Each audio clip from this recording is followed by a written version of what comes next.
خارين مال مسوق خارين مال دون وقارن قرار عاري متا مني عاري تسبيحين لكم فنردي قبلين مني وقر دولا وقر توله سن أبغى ومني سكان ويا بساني بني ما هو تي جرم خبر مراد من هذا هذا هو ما أني لكان مالي remember 40% tidak kali oh kamu mati maybe 50% juga saya tahu kan 50% tidak ni namun cuma umur jalan ini lakukan persen tiba umat apa sih su umat kalau macam itu nanti kisah 40% tidak tiba yang tak muat ada ni expectation is very high performance rate is very low karena tu aku urut tu ngajar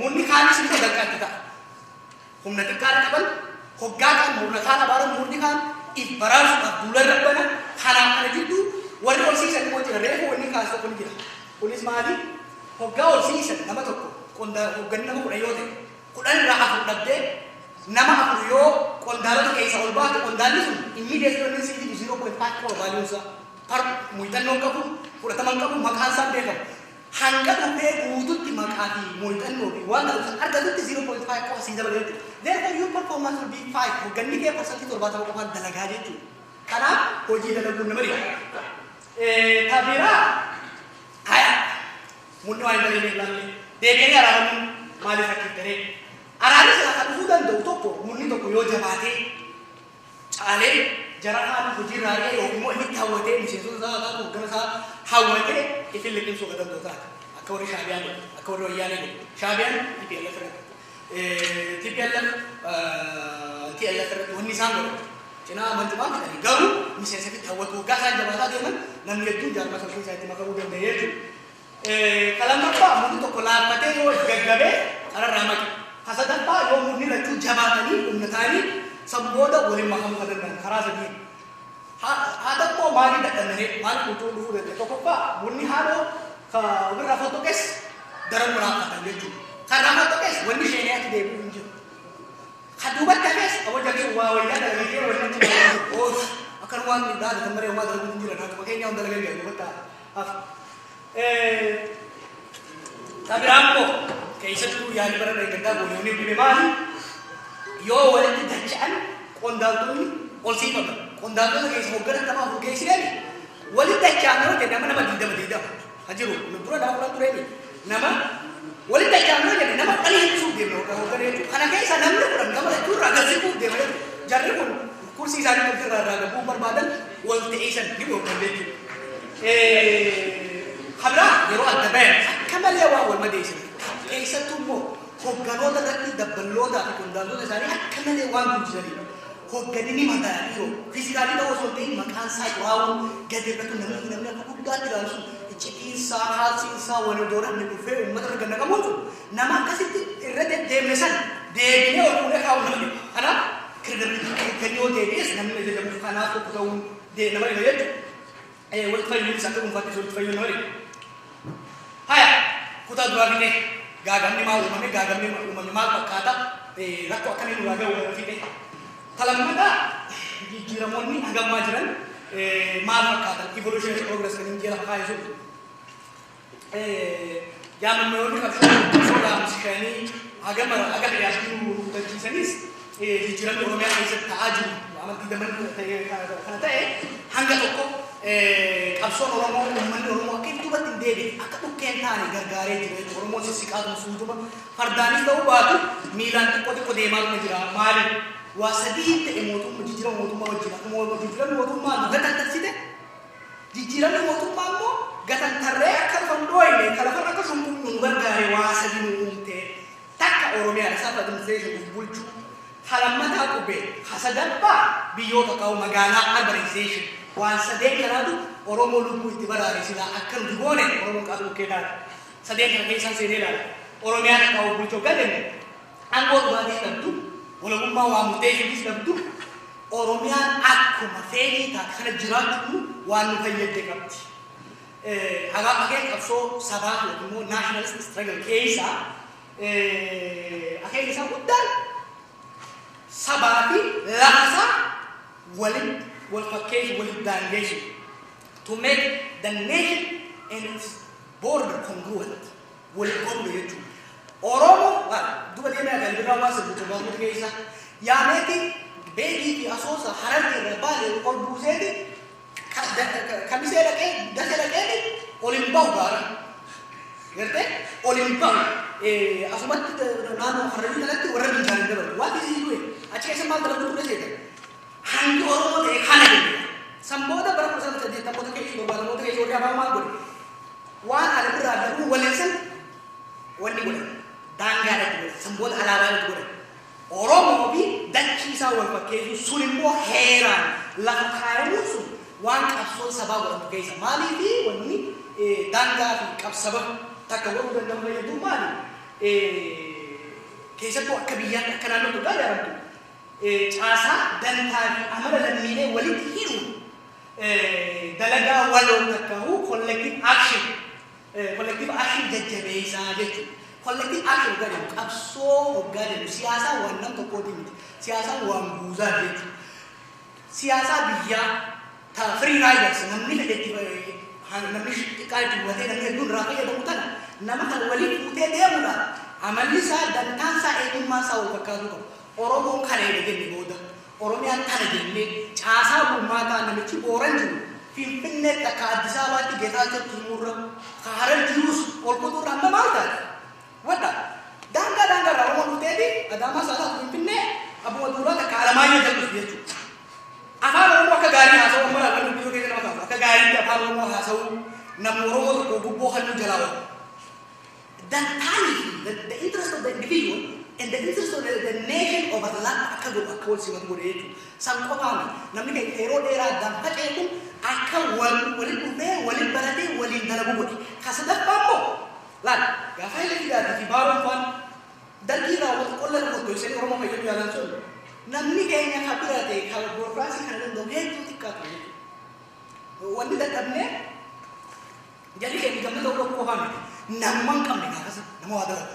Arga garuu akkan itti haaseenu garaaf itti haaseenu yaadaaf itti haaseenu dongoree kan hin ta'e itti haaseenu namni achi keessa garuu nama bulchu nama waa bulchuu danda'u kan wal bulchuu danda'u kan afaan Oromootiin bulchu kan akka Oromootitti bulu sirni uumame jechuudha. Kun maal godhe a national and Oromo elite Oromo bureaucratic elite akka qabu gargaaree jira jechuudha. Kuni gaa kunun sadeen walirra ijaaramumaa godhe sabboonummaan Oromoo waraqaarra katabne walleelaan katabne sun akka hidda godhate institutionalize godhe jechuudha. Sabboonummaadhaan institutionalize godhe. Haya Oromiyaa kenne haqubee bittaa dhufu. Sabboonummaan or pre-industrial nationalism ka jennu if there is something like that sabboonummaan san duraa takkaa'u namni waliin lammi walitti dirmattuuf wal beekuu fi waliin jiraachuu irratti is a blood ties sanyiitiin gosaa waliin hamu takkaa'u wala kana keessatti jiraachuu jechuudha. Warra gammoojjiitii fi warra gaaraa warra gosa kanaa takka fira kanaa warra abbaa baluutii fi warra abbaa kanaa turte jechuudha. Sabboonummaan sanii sabboonummaan post industrial taate sabboonummaan ammayyaa kun immoo sabboonummaa qalbiidhaan dur qaama wal beekuudhaan takka qaama wajjin jiraachuudhaan amma immoo qalbiidhaan wal beekuudhaan hundooyu jechuudha. Modern nationalism kan jedhu post industrial ta'e kun sanirratti hundooyu jechuudha. Kanaaf sabboonummaan amma nuti ijaaraa jirru fi ijaaraa turre waggoota 45 kanatti sabboonummaa baraata. Sabboonummaa baraata keessatti wanni dizaayin godhaa ture jechuudha. Amma qubeen barachuun waan gargaaru hedduudha qabdi jechuudha asirratti barreessuu fi dubbisuun qubee osoo hin ta'ine sabboonummaa ammayyaa ijaaruu keessatti sabboonummaa namichi booran jiruu fi kan walla jiru kan takkaa wal argin takka wal argullee hin teenye dantaa waliin tumsuu dandeessisu ijaaruu yoo namni dubbisuu fi barreessuu danda'e haayilee gaafa bareedaa akka kaa'e jechuudha. Waggaa qabxiilee sagal lafarra kaa'u jechuudha. Kanaaf dubbisuu fi barreessuun qofatti gahaa miti. Yoo dubbisuu fi barreessuun immoo afaan fiitiin taate carree fi maqoolina kan ta'a jechuudha. Afaan fiitiin dhugaa taate. Afaan fiitiin dabanii kaan barachuun illee wayyaa garuu gahaa miti. Afaan fiitiin barachuun gaarii. Oromoof hiree gaarii akka nuti balleessineen akka alagaan nu jiru illee hiree gaarii rabbiin hiree gaarii maali?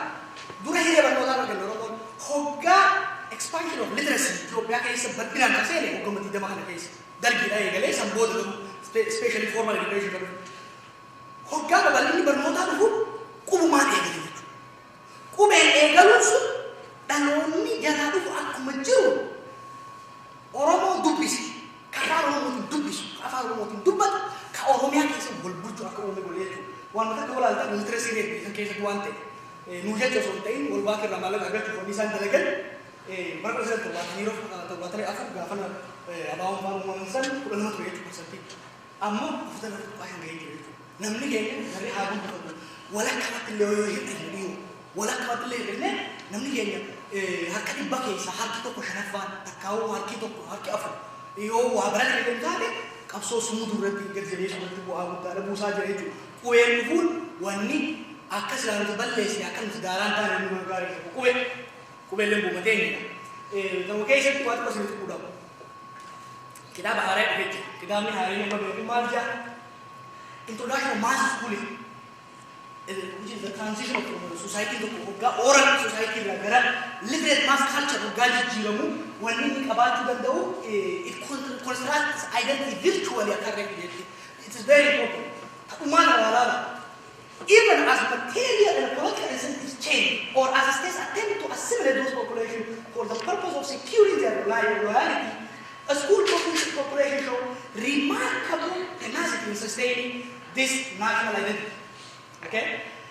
They will vote, conceal, kill, die, even to ensure that they and those like them are ruled by those they perceive to be their own. Arka kana mugari yoti ogani oromo hundu so ke aka kami. Oso umi. Wayani ni America so koloni. Abadan al afana lagan rakaun dandan oromo ci wala kajur oromo ci haranke ise ka amati ci wajib dabatu fundamentally install be ejretu completely oromo reprogram ta ejrajetu namni kun it's very important to realize tabra sadaqta rabbi oromiyan jaramu je kubelu funje kasdaqta tanbarat suju fuldure kenya secure godaju babalchu magalata takau urbanization je dur oromon magala jira tikala ture wani kana te fakata magala jaramu aka magala dire kenyan warani kenya ke jiratu ada ke jirus kan oromo la inture namne kenya ogga gufta khade rufu itti qoflan itti orjan namne ke jiratu ko salbisu barbade male oy wahidi galayetu khabiramo sanni abbala kan nama kenya na fatu dedi ashkar bode magala ramo ke dur ka to yetu kunundi namne kenya ka magala ke jiratu to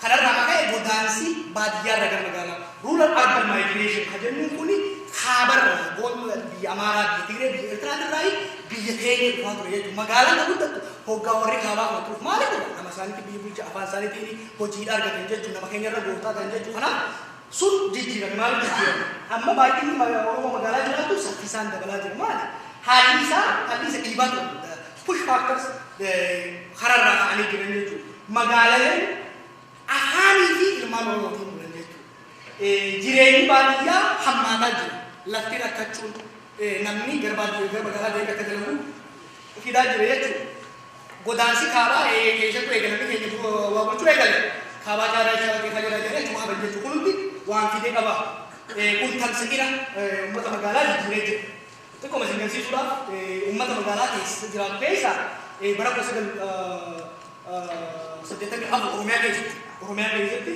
only 1.7 population used to live in cities fit unta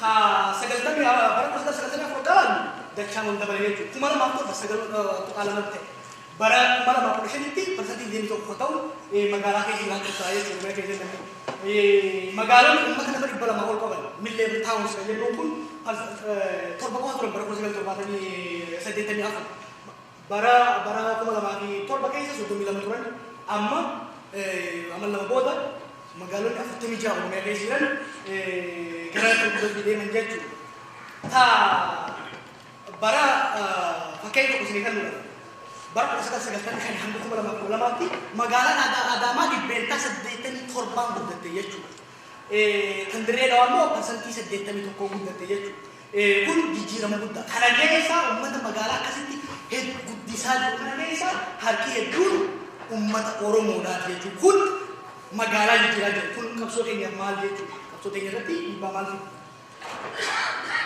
dur wal qalmi motumma fi biyate ko london yo bratu dur wal qalmi motumma fi motu sa du golam tu badiya ko doni badiya ko tu ummanni adda fagaatee jiraachuun daggallee jirus ribeelolaadha. Dhoksuudhaaf mijaawaa ture. Mootummaaf ammoo to'achuudhaaf hedduu rakkisaadha ture. Amma baadiyyaan magaalooteetii magaalaan daggaloomte maal jechuudha?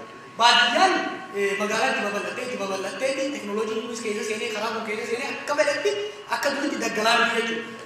Magaalaan wal daggaloomte akka daggaloomte namni kun itti galee mana dhugumaa kana keessa jira.